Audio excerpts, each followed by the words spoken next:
Hey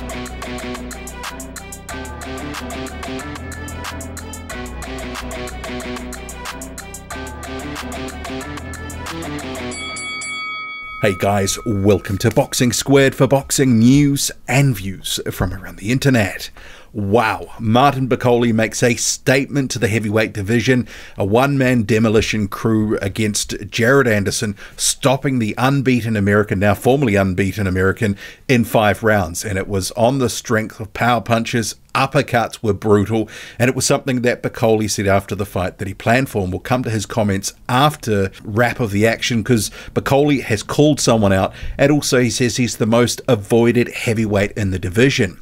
And this was a fight that was warming up nicely in the first round for Jared Anderson. Both these guys having a look. Anderson switching to southpaw and looking pretty good, landing a lot of decent body shots, but Bakole, who was sitting back having a look, he cocked the right hand, he was looking to time Anderson, and he found the target. Right uppercut absolutely demolishes Anderson, and he's down, he's hurt, but it was 5 seconds to go on the round, so he's able to beat the count and get out of the round without too much trouble. But that was warning signs, because in the second round you had a rampant Martin Bakole. You know, everything was hard in that round from Bakole, and there was a lot of misses, and Anderson really was backing up, and it looked like he, you know, struggled to sort of get on top of what his game plan was in that second round. It was all Bakole pretty much all the time in round 2. But you had Anderson starting to settle the ship in round 3 and round 4. Very competitive rounds. You could make a case round 3, round 4 could have gone either way. You had the case of Martin Bakole still coming forward, pressing forward, and being able to land hard jabs, hard shots to the body, while Anderson was really making a beeline for Bakole's body. And you could actually see that it was starting to have a little bit of an impact. Bakole starting to feel them a little bit, because round 1, Bakole was just eating shots to the body and no reaction. But it really did devolve into a real slugfest of sorts in those rounds, and very good action. But Martin Bakole with those heavy hands, you could see when he was managing to catch up with Jared Anderson for the most part, it was rattling him. Some shots looked like it was starting to take the stuffing out of Anderson, and Martin Bakole was starting to also work in the left uppercut, and he saw that was a punch that Jared Anderson really wasn't defending that well, and ultimately in round 5 it was his downfall. The second knockdown of the fight, it was from an uppercut, and Jared Anderson goes down hard. Actually, for a second there, it looked like he might sort of careen out of the ring. You know, he was down on the apron, right on the edge of the ring. He gets up, Martin Bakole all over him like white on rice, and it's ultimately, while he's following up, letting his hands go, a right hand that floors Anderson. He gets up, he beats the count, but Anderson is not too well. The referee ultimately has to jump in. Anderson, the 24-year-old who was the rising unbeaten sort of prospect, fringe contender, he was looking to make his name in this fight. You know, maybe you could say too much too soon, but Martin Bakole, dominant. He announces himself. I mean, if this had gone, you know, many more rounds, we would have seen if the conditioning would have held up. As it was, despite coming in heavy, over 280 pounds, didn't ultimately end up being a factor, because he did his work, got the job done inside 5 rounds. It really was an impressive performance by Bakole. Deceptively quick hands, the jab was strong, started to work in good shots to the body too, and the pressure was just unrelenting. And that was something you could see through the fight Anderson was sometimes struggling to cope with. Couldn't get a breath, couldn't get a second. He would, you know, try to tie up momentarily, but Bakole really wasn't having it. It ultimately was a relatively clean fight, not a lot of clinching, and Bakole was just trying to let his hands go and do the damage. Ultimately, he got the job done.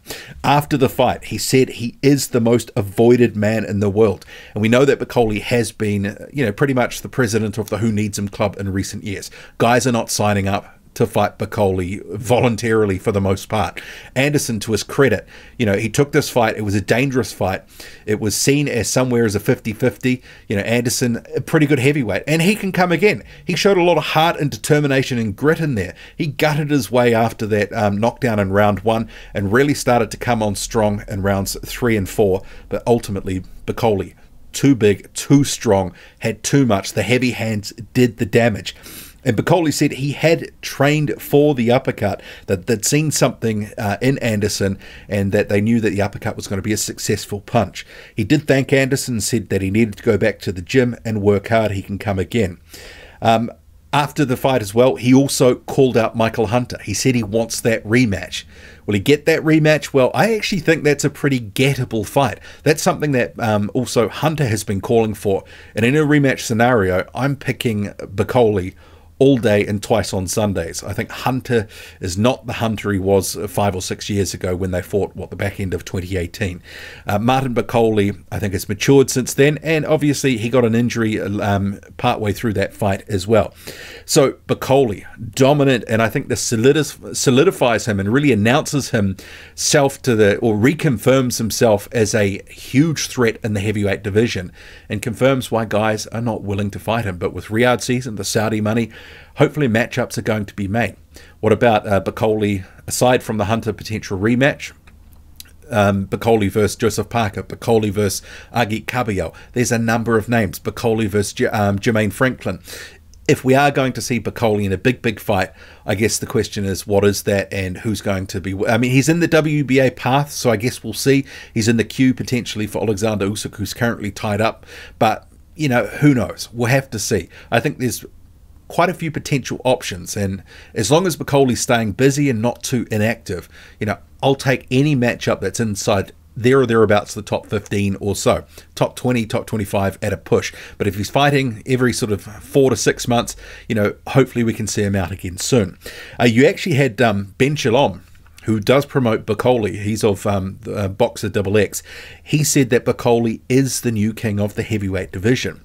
Obviously, a win against a really solid opponent in Jared Anderson, you know, possibly his best win or second best win of his career. It's good for him, but I don't think this crowns him as the heavyweight king at this point. But obviously, it confirms how dangerous a guy he is. You know, he is a little bit sort of plodding and flat-footed sometimes, but he's got fast hands and he's got dynamite in those fists. And Anderson also, he lamented his performance after the fight. He said that Bakole is strong as shit. And then he said that, look, he was making some of the mistakes that he's made in previous fights. He hadn't learned from it. His corner was telling him what to do. He just wasn't able to execute.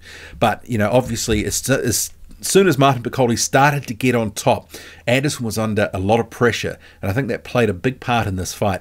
And Bakole, he comes out on top with a huge win for his career. What do you make of it all? Drop a comment, loud and often. Hit like, hit subscribe, follow me on Twitter. Boxing_squared. I'm out.